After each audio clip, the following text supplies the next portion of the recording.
Hey everyone, I'm Amy Connell. Thanks for tuning in to Lessons to My Teenage Self. This is a Christ-centered, diet culture-free show about all things health for teen girls. This is the shortcut you need to thrive in your physical, mental, and spiritual health. As a personal trainer and nutrition coach, I'm passionate about empowering you to find your best version of health. Each week, we dig into one topic that I wish I had known as a teen. Now, when I was a teen, I almost hate to tell you how old I am and when I was a teen, but I graduated high school in 1993, and I'll tell you why this is important here in a second. When I was in high school, I was on the drill team. And I want to start the story with being very clear that I am not shaming the direction of anyone, because this is what we knew at the time. Now we know better. But at that time, I was on a drill team and a coach of ours had said, okay, we need to make sure that everybody's body is in tip-top shape. And she told us that we should not have more than a certain amount of grams of fat per day. This was in the midst of the fat-free craze, where basically all of these food companies, like, unless it was like a food that was a whole food, right? Like you could hold it and okay, an avocado has fat in it. So it was more of the packaged stuff. And basically all of these companies went through and pulled out fat and replaced it with sugar. And then they're like, okay, this is healthy now because fat makes us healthy. So no, none to any of that. Also, no to the incredibly low fat gram per day guidance that we were given. Again, no shame, because we did not know better, and that is what was out.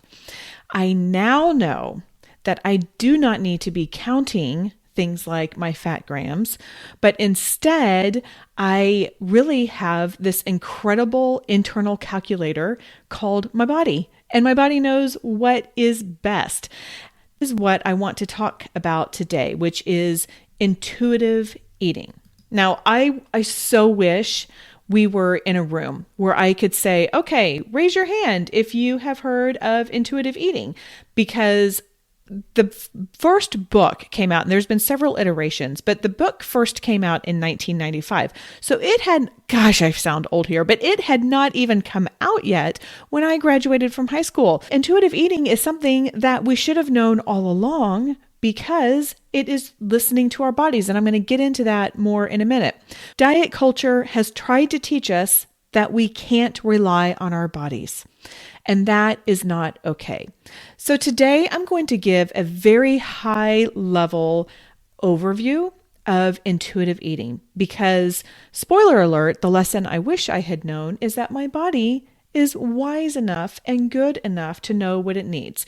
So that's the lesson for the end. I think there's a lot of confusion about intuitive eating. So what I'm going to do is go over the 10 principles of intuitive eating. And then next week, I'm going to come on as kind of a part 2 of this and talk about some of the misconceptions of intuitive eating. Intuitive eating is a philosophy that was developed by some registered dietitians named Evelyn Tribole and Elise Rush, that really just encouraged a healthy relationship with your food, and it's holistic as well. So it's not just food, it's also your mindset around it. They presented 10 principles of intuitive eating.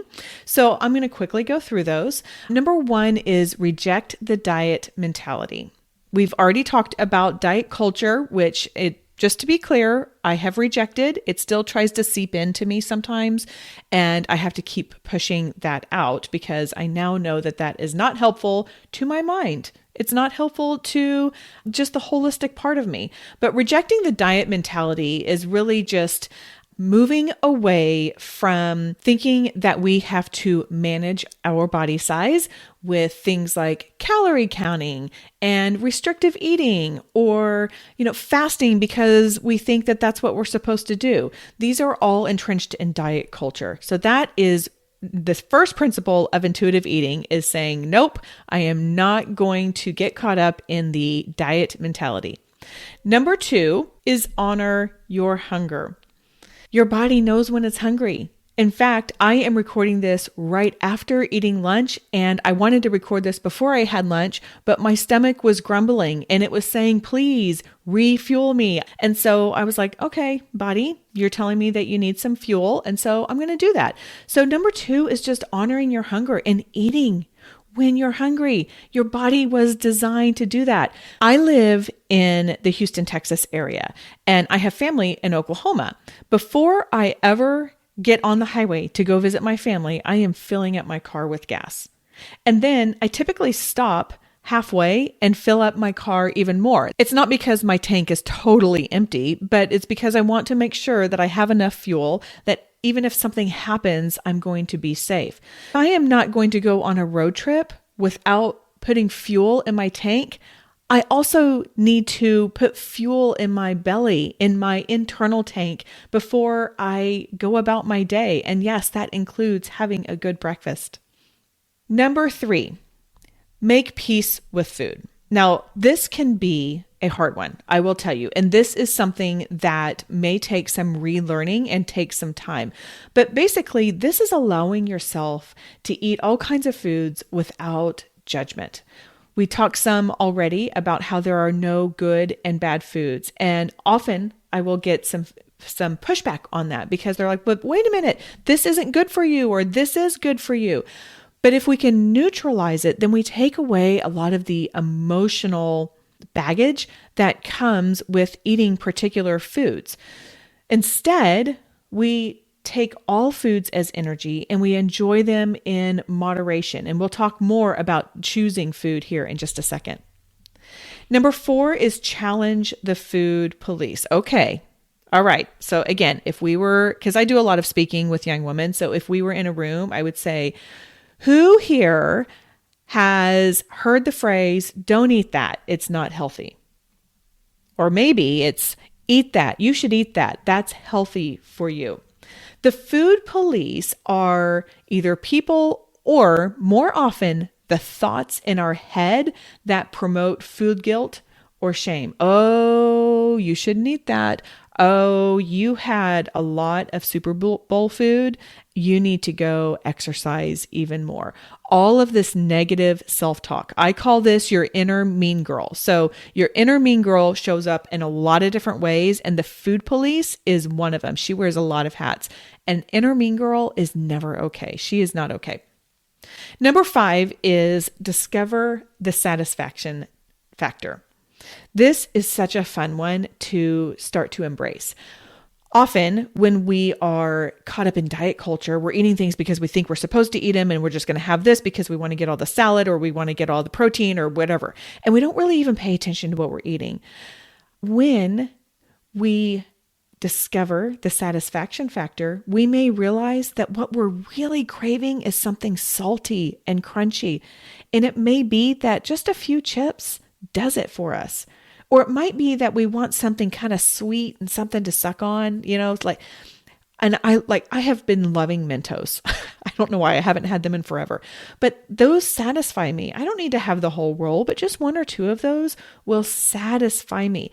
When we take the time to enjoy the food that we are having, we can eat more mindfully. We can savor it more, and really we will experience greater satisfaction in what we eat rather than just eating things because we think we're supposed to eat them, or eat them because we feel bad, and then we feel bad about them. So we just want to eat them as quickly as possible so we don't feel bad, which is just a whole total mind, nonsense. Okay. Number 6, feel your fullness. Our bodies have a way of telling us when we've had enough. This is inherent in babies.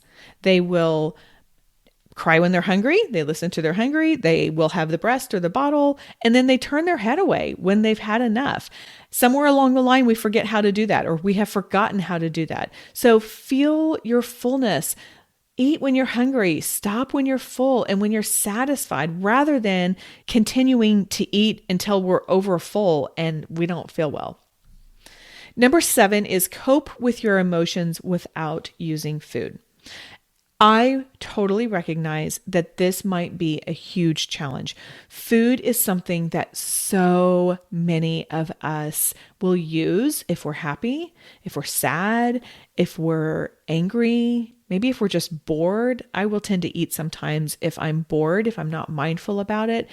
Food is often used as a support system and as a coping mechanism. And so this intuitive eating journey is truly that. It can take a long time to relearn this. And that's why I recommend that you find someone in your corner, like someone who is certified in intuitive eating. You can find that at intuitiveeating.org. And I have some amazing resources I can set you up with. But we're trying to find alternative ways to deal with our emotions or stress or boredom rather than eating or turning to food. Number 8, respect your body. Look, God gave us all unique and original bodies. He was so creative when He created you. You have a certain height, you have a certain skin color or certain color eyes, certain color hair that you may or may not highlight if you're like me. But God made us so uniquely. And when we respect that unique design in us and realize that this is how God made us, and maybe we wish we were taller or thinner or juicier or something like that. I don't know if God uses the word juicy, but you can get what I mean. Then we can respect the fullness of our body and continue on with treating it with kindness and care. So number 8, respect your body. Number 9 is exercise and feel the difference. This is not exercising so we can lose weight. This is not exercising so we can manage our size. This is realizing that, oh, wow, when I go for a run, I love that feeling of that high that I get, that endorphin high. Or when I go for a walk with my friends, I feel so connected to them and I feel like I can really open up. Or when I strength train in the mornings with my friend, we are able to connect and I'm getting stronger and I don't have to have help from other people to do things. And so that is feeling the difference with exercise. And then finally, honor your health with gentle nutrition. That's number 10. Honor your health with gentle nutrition. This is when we can take some of the nutrition things that we have learned and apply them to our body in a way that makes us feel good, in a way that we are doing because we will feel the best, not because we think it is the best. So we choose foods that make us feel good, not because we think they are good. Does that make sense? I hope that makes sense to you. So we just make these choices to support our overall well-being. We're not strict about it. If things don't go like, we had planned, that's okay. We are just going to be peaceful about it and very gently choose the foods that will help us feel and function well now and later. Next week's episode, this is kind of a 2-part, is some of the misconceptions that are about intuitive eating. And we'll talk more about those. So I hope you do come back. I tell you what, I wish I would have known about intuitive eating when I was younger. It would have saved me so many, many years of shaming myself for eating certain foods or a certain way, of wishing I could change my body size rather than embracing the uniquely designed body that God gave me. And this is such a strong lesson to my teenage self that I am going to separate this into 2 episodes, and I will probably reference it as we go along. Okay, that's all for today. Take today's lesson and go out there and live the life God has for you and your amazing original body. Thanks for tuning in today. Do you have a question you would like answered here on the Lessons to My Teenage Self podcast? If so, go to the show notes where you will see an anonymous form you can fill out, and that question may be answered here on the show. Also, if this show is valuable to you, could you do one of two things that are enormously valuable to me? Number one, share it with a friend. Just take a screenshot, send it to her, or you can go to the show and send it straight from there. Also, if you can provide a rating and review, particularly if you listen to your podcast in Apple Podcasts. Thanks again, and see you next time.